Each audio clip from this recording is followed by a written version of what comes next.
اللهم صل على محمد وآل محمد اللهم صل على محمد. سب کو یہ کتاب دے دیجیے.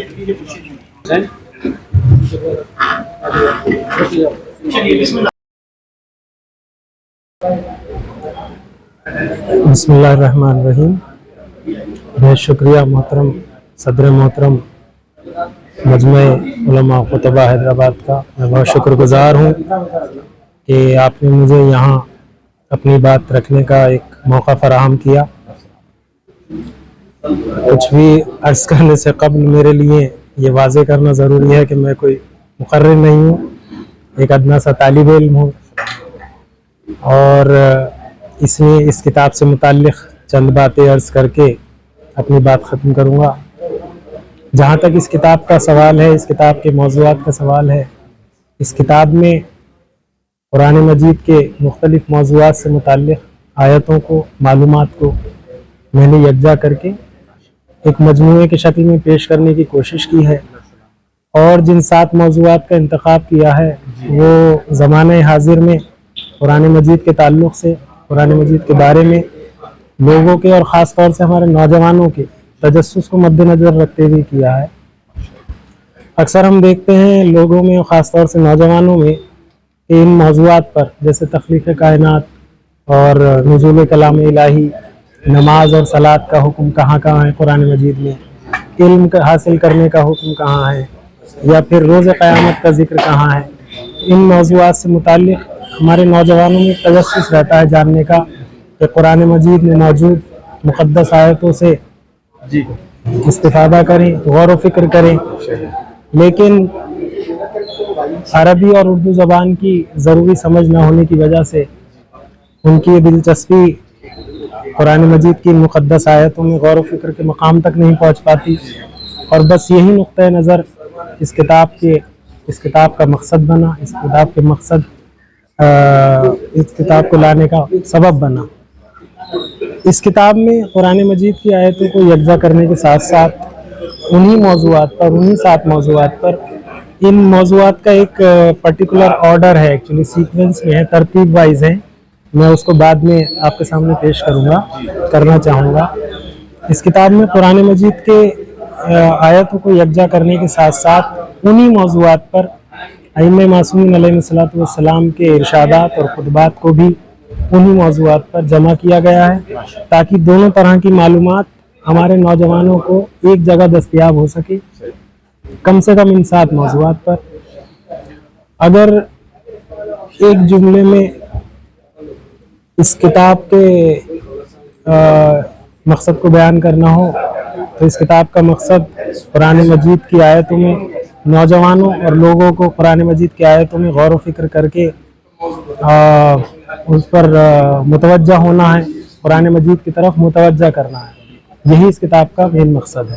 یہ کتاب کہاں پر دستیاب ہوں گی؟ یہ کتاب حیدرآباد میں سلمان بک سینٹر اور زینب اسلامک بک ہاؤس اور امروہہ میں ہمارے ضیاء اسلامک بک ہاؤس پہ دستیاب رہے گی.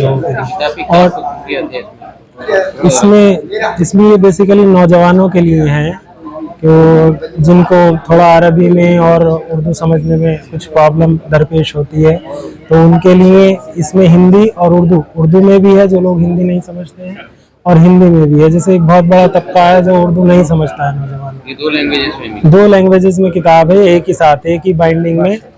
اور یہ 7 موضوعات اس طرح سے ہیں کہ جیسے پروردگار عالم نے سب سے پہلے کیا کیا، تخلیق کائنات، وہاں سے شروع ہو کے، اور پھر اس کتاب کا جو لاسٹ موضوع ہے وہ ہے روز قیامت اور آخرت کے حالات. مطلب وہاں تخلیق کائنات سے شروع ہوا اور روز قیامت تک.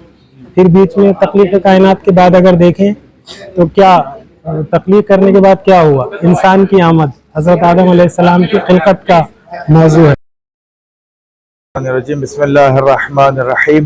الحمد للہ رب العالمین وصلی اللہ علی سیدنا محمد وآلہ الطاہرین. اما بعد فقد قال اللہ تبارک و تعالی فی محکم کتابہ المجید وهو اصدق الصادقین وقوله الحق. بسم اللہ الرحمن الرحیم.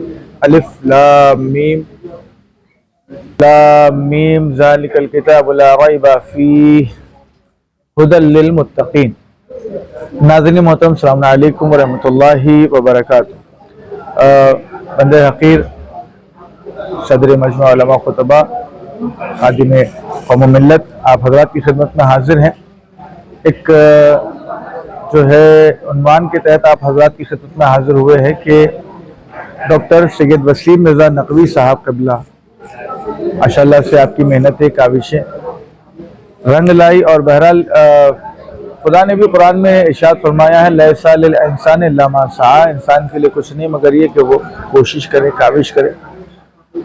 अब ये एक जो है काम जो कुरान के ऊपर उलमा तो करते ही हैं, ज़ाकिर नज़ाम तो करते ही हैं, ये हमारा अव्वलीन फरीज़ा है। उसके अलावा आयत इज़ाम वगैरह तो बहरहाल इस सिलसिले में कई तफासिर और जो है लिख चुके हैं, लेकिन न एक आलिम होने के उन्वान से, न सर पे अमामा, न दोष पे रदा, न ज़ाकिर होने के उन्वान से, और ना ही बहरहाल ये है कि एक अपनी जिम्मेदारी समझ रहे हैं कि जिम्मेदारी ये है कि अल्लाह ने कहा कि ये वो कुरान है कि जिसके अंदर कोई शक व शुबा बाकी नहीं है, और हुदल लिल मुत्तकीन, मुत्तकीन के लिए हादी है, रहबर है, इमाम है, पेशवा है कुरान मजीद। अब इस कुरान मजीद को सोचना, इस कुरान मजीद को देखना, देखकर पढ़ना, पढ़कर समझना, समझकर फिर उस पर अमल करना, ये बाज़ाब्ता हर मुसलमान पर फ़र्ज़ है। डॉक्टर अगर नहीं बनते हैं तो कोई सवाल नहीं होगा, इंजीनियर नहीं बनते हैं तो कोई क़ब्र में सवाल नहीं होगा, लेकिन रसूल इस्लाम ने फरमाया है, तलबुल इल्म फरीज़तुन अला कुल्लि मुस्लिमिन व मुस्लिमा, हर मुसलमान मर्द और औरत पर वाजिब है कि वो जो है इल्म दीन को हासिल करे।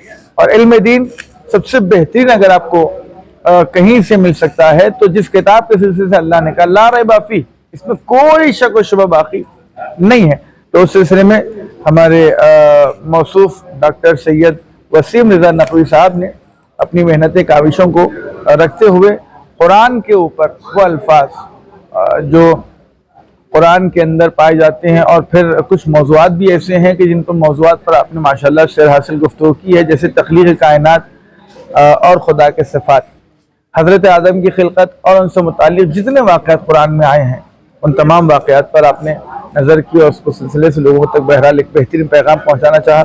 नुज़ूल कुरान और उसके सिफ़ात, इल्म और उसकी फ़ौक़ियत, कुरान मजीद और जदीद मालूमात, रोज़ क़यामत और आखिरत के हालात, इस सिलसिले से इन मौज़ूआत पर, इन सब्जेक्ट्स पर आपने माशाअल्लाह काफ़ी बेहतर तरीके से काम किया है। और बहरहाल मैं तो ये नहीं कह सकता कि हक़ अदा किया, इसलिए कि बातिन कुरान जो है सिवाय अहले बैत अत्हार अलैहिमुस्सलातु वस्सलाम, हकीकत कुरान तक वही लोगों के हाथ पहुँच सकते हैं जो अल्लाह की तरफ से सफ़ीर बनाकर हमारे दरमियान भेजे गए हैं। अलबत्ता उलूम आले मोहम्मद को हासिल करने के बाद, उनके अक़वाल ज़र्रीन को सुनने के बाद, पढ़ने के बाद, उसके ज़रिए से जो कुरान को समझा गया है, उसके ज़रिए से आपने अपनी मेहनत काविश ज़ाहिर की। अल्लाह ताला आपकी तौफ़ीक़ात ihसान फरमाए। माशाअल्लाह से अभी तो फ़ेलन 7 मौज़ूआत पे आपने जो है इस किताब में आपने गुफ्तगू की है, जैसे इशारतुल हक़, नाम भी किताब का ये कि इशारतुल हक़, यानी आप देखेंगे तो इशारा हक़ की तरफ सिर्फ इशारा है। तो माशाल्लाह से नाम किताब का नाम भी माशाल्लाह बेहतरीन आपने इंतखाब किया। अब 7 मौज़ूआत पर आपने माशाल्लाह से जो है सिर हासिल गुफ्तगू की है।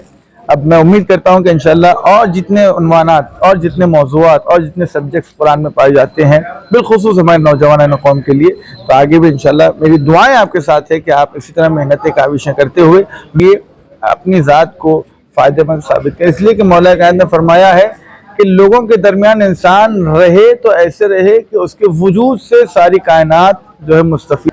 तो बहरहाल मैं बहुत बहुत आपका जो है खैर मक़दम करता हूँ, मुबारकबादी पेश करता हूँ कि अल्लाह मौला अपनी बारगाह में आपकी और हमारी तमाम की मेहनतें काविशों को अपनी बारगाह में कबूल फरमाए, और इंशाअल्लाह यही वो अमाल हैं कि जिनके ज़रिए से हम महशर के मैदान में खुदा की बारगाह में सुरखरू हो सकते हैं।